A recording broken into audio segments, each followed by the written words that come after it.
गोद लिया बेटा। महिमा, अब भी समय है, ज्यादा देर नहीं हुई है। वंश को चलाने के लिए लड़का ही जरूरी होता है। लड़कियों का क्या है, वो तो पराया धन होती है। एक ना एक दिन तेरी बेटी दृष्टि भी अपने ससुराल चली जाएगी, फिर बुढ़ापे में कौन तुम्हारा सहारा बनेगा, कभी सोचा है तुमने?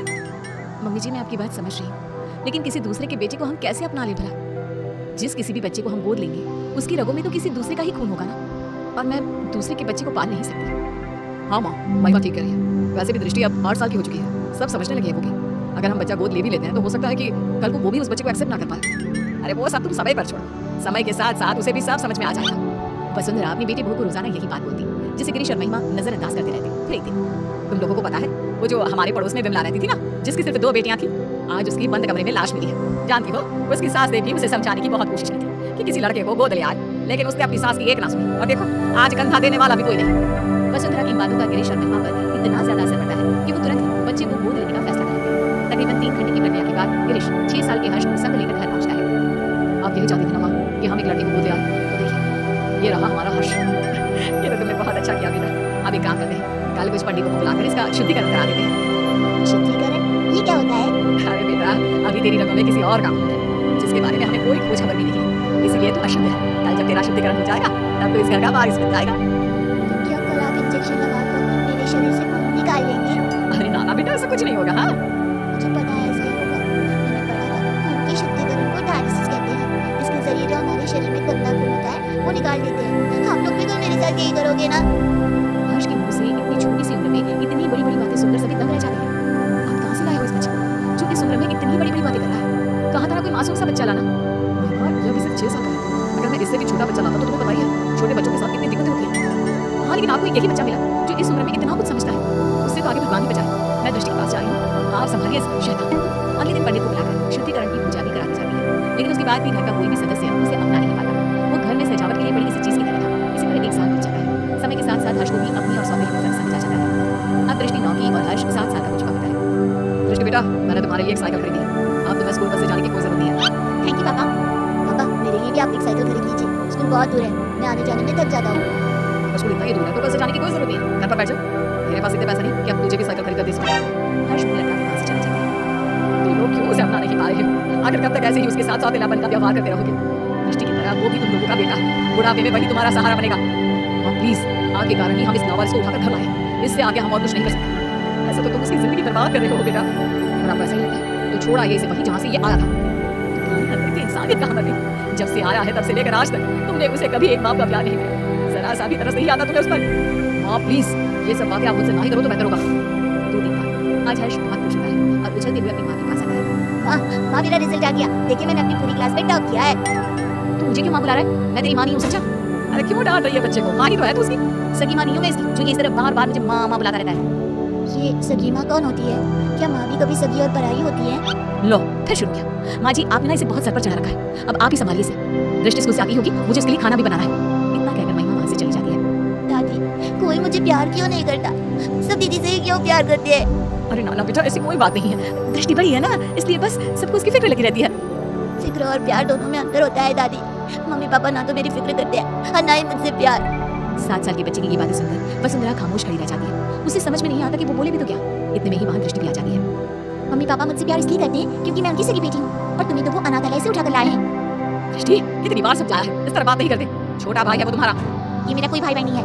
दीदी, मैं आपका सगा भाई नहीं हूँ, तो मेरा भी तो आप लोगों से कोई खून का रिश्ता नहीं है। उसके बाद भी जब मैं आप लोगों का स्वीकार कर सकता हूँ, तो आप लोग क्यों नहीं अपना रहे मुझे? शोर सुनकर गिरीश और महिमा भी बाहर आते हैं। और शोर क्यों हो रहा है यहाँ? क्या चल रहा है ये सब? देखिए ना पापा इस लड़की को। क्या रे हर्ष, आप कौन सा ज्ञान छाड़ रहा है तू? मैंने तो बस छोटा सा सवाल ही पूछा था दीदी से। अगर उनके लिए मैं कोई गैर हूँ, तो आप कौन से मेरे सगे हैं? उसके बाद भी जब मैं आपको अपने जन्मदाता की जगह दे सकता हूँ, तो आप लोग ऐसा क्यों नहीं कर सकते?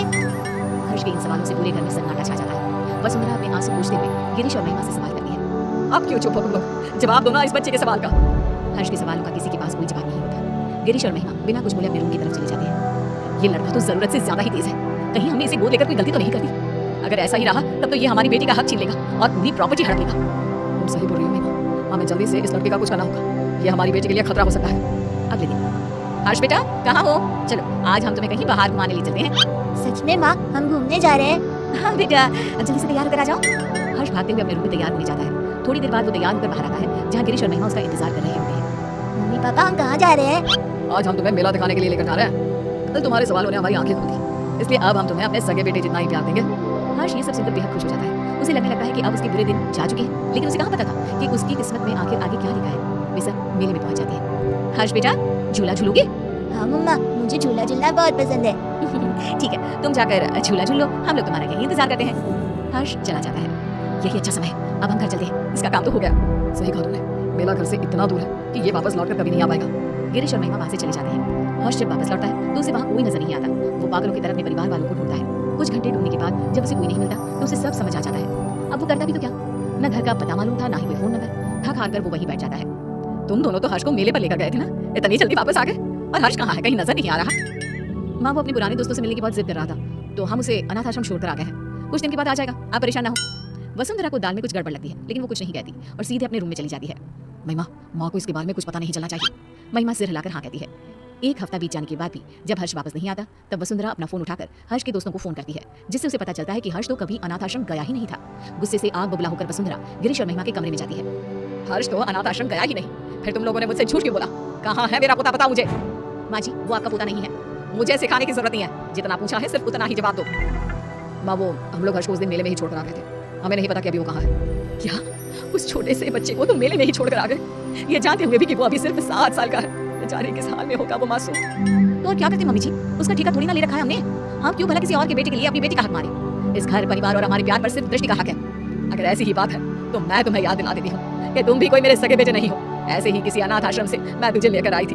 अगर उस समय मैं भी यही करती तो आज तुम भी दर दर की ठोकरें खा रहे होते। मैं नहीं जानती थी कि तुम दोनों की सोच इतनी छोटी भी हो सकती है। वसुंधरा की बातों से दोनों का सिर शर्म से नीचे झुक जाता है। उन्हें अपनी गलती का एहसास तो हो चुका होता है, लेकिन अब शायद बहुत देर हो चुकी होती है। दोनों हर्ष को ढूंढते हुए उसी मेले की तरफ पहुंच जाते हैं, लेकिन वहां उन्हें सिवाय सन्नाटे के कुछ नजर नहीं आता। अगले दिन गिरीश और महिमा फिर से उसी मेले में हर्ष को ढूंढने जाते हैं। क्या हुआ साहब, किसी को ढूंढ रहे हो क्या? कुछ दिन पहले हमारे साथ एक बच्चा आया था ना, जिसने झूला भी झूला था। आपने उसके बाद से कहीं देखा उसे? नहीं, उसके बाद मैंने उसे देखा तो नहीं, लेकिन उस दिन बहुत रो रहा था बेचारा। रात तक यहीं बैठकर रोता रहा, फिर अचानक न जाने कहाँ गायब हो गया। गिरीश और महिमा आगे बढ़ते हुए फिर किसी से पूछते हैं। आप जिस बच्चे को ढूंढ रहे हो ना, वो तो 2 दिन पहले ही मर चुका है। बेचारा पिछले कई दिनों से यहाँ रोज आकर अपने मम्मी पापा को ढूंढता था। कई दिनों से कुछ खाया भी नहीं था उसने। फिर एक दिन एक्सीडेंट में उसकी मौत हो गई। 7 साल की मासूम की मौत के बारे में सुनकर गिरीश और महिमा के पैरों तले जमीन खिसक जाती है। उनकी घटिया सोच आज एक मासूम की मौत की वजह बन चुकी थी। क्या गिरीश और महिमा का एक 7 साल के बच्चे को लेकर ऐसा बर्ताव उचित था? गोद लिए हुए बच्चे को अपनाने के बाद भी आखिर क्यों उन पर सौतेले और अनाथ होने का टैग लगा दिया जाता है? क्या सिर्फ खून के रिश्ते ही रिश्ते होते हैं? दिलों के रिश्तों का कोई वजूद नहीं होता?